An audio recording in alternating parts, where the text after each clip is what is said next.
नाही, मला असं वाटतं की आश्रमशाळांना 2,000 रुपये एका मुलाच्या मागे दर महिन्याला अनुदान मिळतं. 2,000 रुपयामध्ये जेवण, पुस्तकं,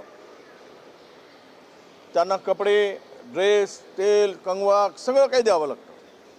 आता 2,000 रुपयामध्ये पोरांचं पोट भरतं काय?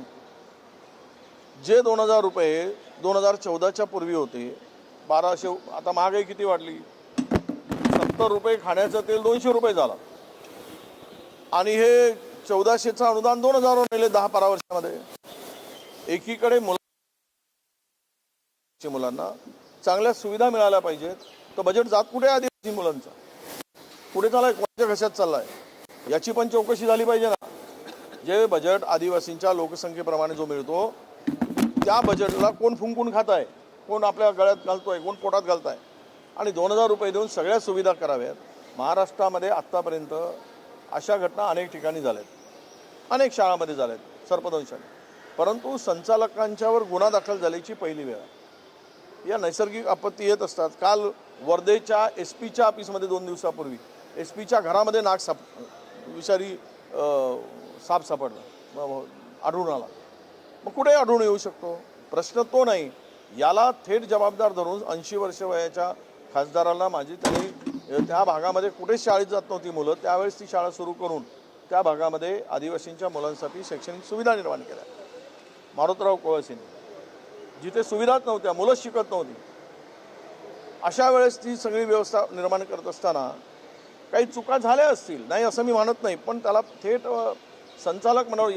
यापुढे ज्या ज्या शाळेमध्ये अशा घटना होतील त्या शाळेच्या संचालकावर आता गुन्हे दाखल करावे लागतील. ही प्रथा पडेल, त्याला जबाबदार धरलं जाईल. मग त्यामध्ये बदनापूरची घटना घडली असेल, लहान मुलीवर अत्याचार झाला शाळेच्या कॅम्पसमध्ये, त्या मुलींचं शोषण झालं, त्यावेळेस त्या संचालकावर गुन्हे दाखल करण्याची हिंमत दाखवली नाही सरकारने. का? तर तो संघी होता म्हणून, RSSचा होता म्हणून. अरे सगळ्यांना समान न्याय द्या ना, आम्हाला कोणालाच विरोध नाही. आम्ही त्यांनी जे काही चूक केल्या असतील कारवाई व्हावी, पण ज्या पद्धतीनं तुम्ही तिकडे सुविधा देऊन त्या मुलांसाठी हे वाढवून द्यायला पाहिजेत. बरं, तिथे 3-4दा व्हिजिट झाल्या, त्याचं इन्स्पेक्शन झालं, त्यावेळी असा कुठेच उल्लेख केला नाही की ते कार्ड दिली पाहिजेत, बेड दिला पाहिजेत. मग ही अधिकाऱ्यांची जबाबदारी नाही तिकडे काय व्यवस्था निर्माण कराव्यात किंवा तिथे त्याला काय सुविधा द्याव्यात? त्यामध्ये त्यांनी का नाही आक्षेप नोंदवला? आणि कुठल्याही आश्रमशाळेमध्ये बेड नाही आहे. महाराष्ट्रामध्ये 1000 आश्रमशाळा आदिवासी विभाग चालवत आहे. जरा दाखवावं त्या मंत्र्यांनी आणि सरकारने कुठल्या शाळेमध्ये बेड आहेत, किती शाळेमध्ये बेड आहेत. आता अशी घटना झाल्यानंतर हे होऊ नये. दुर्दैवानं अशा घटना घडून आदिवासी दिनाच्या दिवशीच जागतिक ही घटना घडली. त्यामध्ये हे फार मोठी दुर्दैवाची घटना आहे आणि निष्पाप मुलींचं त्यामध्ये जीव गेला. पण या सुविधा देण्याचं काम कोणाचं आहे? केवळ संस्था चालकावर ढकलून काय 2,000 रुपयामध्ये? 4च्या नियमानुसार आदिवासी आश्रमशाळा उघडतानाच बेडची व्यवस्था करून देणं अपेक्षित आहे, असं आदिवासी विभागाने सांगितलेलं आहे की तुम्ही आश्रमशाळा उघडता तर ते बेडची व्यवस्था करून देणं. मला सरकारला हाच प्रश्न आहे. अनेक मंत्र्यांचे, अनेकांची आश्रमशाळा आहे, अनेक राजकीय लोकांच्या आश्रमशाळा आहे.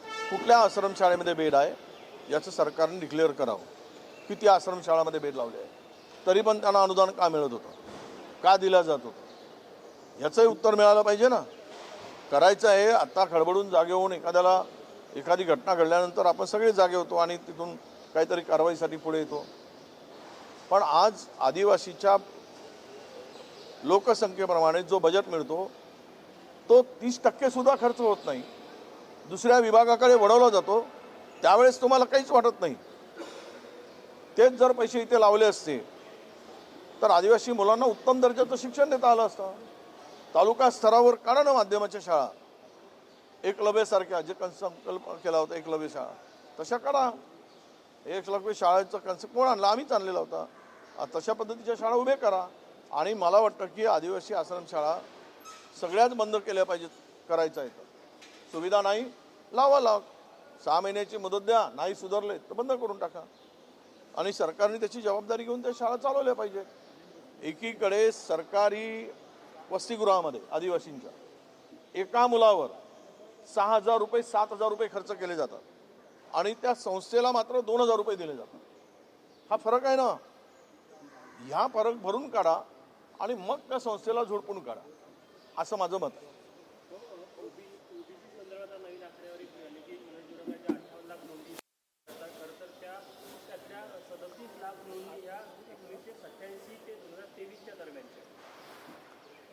असं एक याच्यावर पांघरून कोण घालतंय मला माहीत नाही.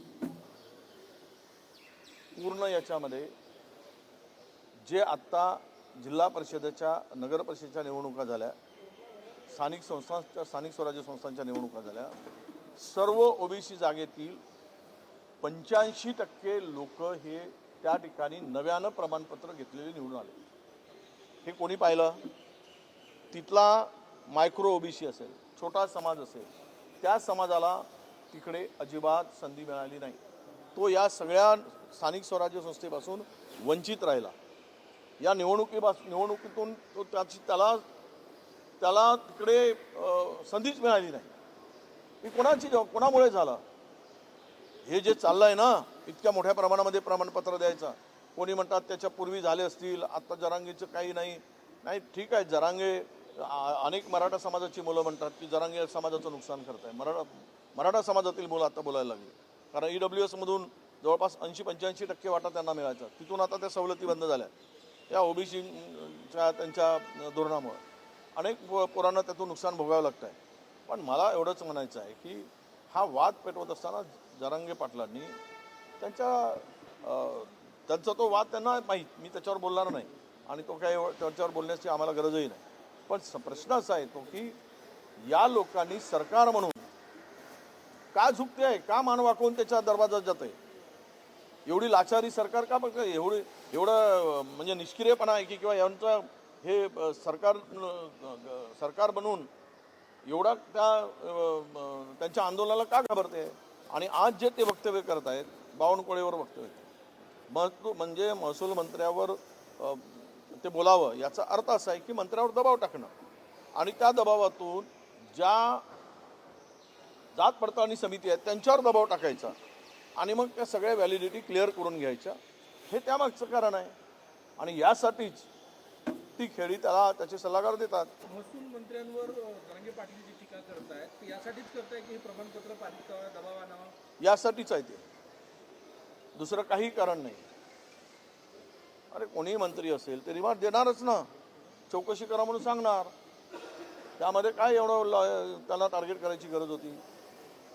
पण ह्यामागे त्याचा उद्देश एवढाच आहे की व्हॅलिडिटी करत असताना त्या व्हॅलिडिटी समित्यावर ज्यांना कशी ज्युडिशरी पॉवर आहे त्यावर दबाव टाकून आपलं हित साध्य करायचा प्रयत्न करत आहे त्यांचा. विनोद तावडे आणि सुप्रिया सुळे काल एका गाडीत प्रवास गेल्या काही दिवसातल्या राष्ट्रवादी पवार गटाच्या ज्या हालचाली आहेत त्या एनडीएच्या जवळ जाताना दिसत आहेत, तुम्ही कसं बघताय? आता आम्ही यावर काही बोलण्यापेक्षा फार काही वाट बघायची गरज नाही आहे. जे काही त्यांच्या मनात आहे ते क्लिअर होईल. ते म्हणतात की आमचा असा उद्देश नाही, आम्ही विकासासाठी भेटतो, याच्यासाठी भेटतो, वारंवार भेटत आहेत. त्यामुळं यावर आता एखाद्या गाडीमध्ये बसून दोघे नेते गेलेत म्हणजेच ते त्यांचं काही मनात आहे असं मी मानायला तयार नाही. आणि काय त्यांच्या भूमिका आहेत त्या भूमिका आज जरी काही सांगत नसणार तरी पण उद्या त्या भूमिका त्यांच्या स्पष्ट होणारच आहेत. त्यामुळे आम्ही वेट अँड वॉचच्या भूमिकेत आहोत. राज्यभरामध्ये रोडवर खड्डे पडलेले आहेत आणि 5,000 कोटी शिवसेना विकली असाही आरोप त्यांनी. 5,000 कोटी शिवसेना विकली. आता कोण मला काय बोलायचं ते कोणाला कोणी विकलं, सगळा बाजारच मांडला आहे. म्हणजे मी सांगितलं की राजकारण महाराष्ट्रातलं असं की देशातलं असते, वेश्यालाही लाजवेल अशा प्रकारचं ती तरी बिचारी पोटासाठी करते. पण हे तर मात्र सगळं आपलं हेच अस्तित्वच विकून टाकतात. ती मजबुरीनं करते ती बिचारी. पण ह्यांना सत्तेचा लोभ, धनाचा लोभ, त्याच्यापेक्षा हे फेकले आहेत असा त्याचा अर्थ होतो. त्यामुळं 5,000 घेऊ देत, कोणी 10,000 कोटी घेतले त्यावर विषय नाही. पण तुम्ही जे म्हणलात की त्यांना कोणाला उपमुख्यमंत्री व्हायचं आहे, कोणाला मंत्री व्हायचं आहे, तो उपपंतप्रधान व्हायचा आहे, तो भाजपचा प्रश्न आहे. तर आम्हाला काय करायचं आहे? कोणाला पंतप्रधान करतील, कोणाला काय करतील, कोणाला खड्ड्यात टाकतील, कोणाला वर नेऊन उचलतील, तो त्यांचा प्रश्न आहे. राहुल गांधींच्या मानसिकतेमध्ये जिन्नाचा आत्मा दिसतो असं भाजपचे खासदार निशिकांत दुबे यांनी वारंवार वक्तव्य केलं. जो जो जो स्वतःच्या मावस बहिणीशी लग्न करतो त्याला नैतिकता कुठून आली? त्याला बोलण्याची गरज नाही. अशा थर्ड क्लास फेकल्या माणसाची माणसाचं नाव घेण्याची पण आमची इच्छा नाही, ज्याच्यामध्ये संस्कार नाही, संस्कृती नाही, काही भान नाही सामाजिक. अशा फेकल्या माणसावर बोलण्याची गरज वाटत नाही आम्हाला. आज रिप्लाय करणार आहे 3 वाजता. आज 3 वाजता अमित शहा रिप्लाय करणार आहे. अरे 3 आठवडे गायब होते. ते तिथला जंतर मंतरनंतर झारखंडला घडवून आणलं ते आंदोलन. पश्चिम बंगालचे मुलं आणले, भाजपाने घडवलं काउंटर करायसाठी ते आंदोलन. आणि आता सांगताय छाती रोखून की आम्ही उत्तर देतो. मग कुठे गेला होता 3 आठवडे? पंतप्रधान का नाही गेले? गृहमंत्री का नाही गेले? तिथे का उत्तर दिलं नाही? का हाऊसमध्ये चालू असताना गेले नाही? आणि आता शेवटच्या दिवशी जायचं ताकद हे दाखवत आहेत. तर राहुलजींनी सांगितलं ना, पहिले माफी मागा आणि मग उत्तर द्या. सांगा, पहिले माफी मागा त्याची. संपूर्ण राज्यामध्ये एक ट्रेंड पाहायला मिळतं. अनेक शाळकरी मुलं त्यांना शाळेत जाण्याचे रस्ते आहे ते पुरावस्था सोशल मीडियाच्या माध्यमातून वाढत आहे. नाही, आता मला असं सरकारला सांगणं आहे की सर्व ज्या शाळा आहेत ग्रामीण भागातील त्या आता नव्यानं बांधणारा जो शक्तीपीठ आहे त्या रस्त्याच्या बाजूला आणा आणि समृद्धीच्या बाजूला आणा. म्हणजे जेवढे हायवे आहेत त्याच्या बाजूला सर्व शाळा उचलून आणा, म्हणजे रस्त्याची गरज पडणार नाही पोरांना शाळेत जायची. जो पैसा चालला आहे तो कमिशनखोरीमुळे या मोठमोठ्या प्रोजेक्टवर चालला आहे. गावातले लोक मेले काय, वाचले काय, खड्ड्यात पडले काय, यांना अजिबात लाज वाटत नाही. लाज शरम विकून खाली आहे सरकारने. म्हणून हे सगळी अवस्था महाराष्ट्राची झाली. रस्त्याची चाळण झाली आहे, त्याला हे सरकार दोषी आहे. का इन्फ्रास्ट्रक्चरच्या नावावर सगळा पैसा तिथे चालला आहे. 5-5, 10-10 हजार कोटीचे पॅकेज आणि मोठमोठे कॉन्ट्रॅक्टर 25-25, 40-40% कमिशन. आणि ते कोलॅप्स होत आहेत, पडत आहेत, खड्डे पडत आहेत, पूल पडत आहेत. आणि हे सांगणार हे टेक्नॉलॉजी ते टेक्नॉलॉजी. कायची टेक्नॉलॉजी आहे? भुरक्याची टेक्नॉलॉजी आहे. कसली टेक्नॉलॉजी आणताय आणि कोणाला मूर्ख बनवत आहे? हे मूर्ख बनवायचे धंदे आहेत कमिशनखोरीमुळं. पुण्यामध्ये कंपन्या इशारा दिलेला आहे. कुठेतरी पुन्हा एक निवासावर जाऊन आंदोलन करतील अशी शक्यता व्यक्त केली जात आहे. ते सरकार बघेल आणि तो जरांगे बघेल. मला काय ते आम्हाला कशाला त्याच्यात पडायचं आहे?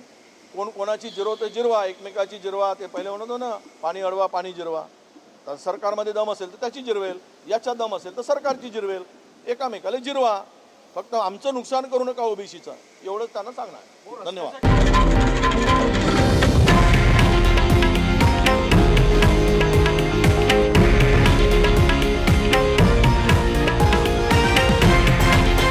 हे आहे देशातील नंबर 1 न्यूज नेटवर्क आणि आपण पाहत आहात TV9 मराठी, एकमेव.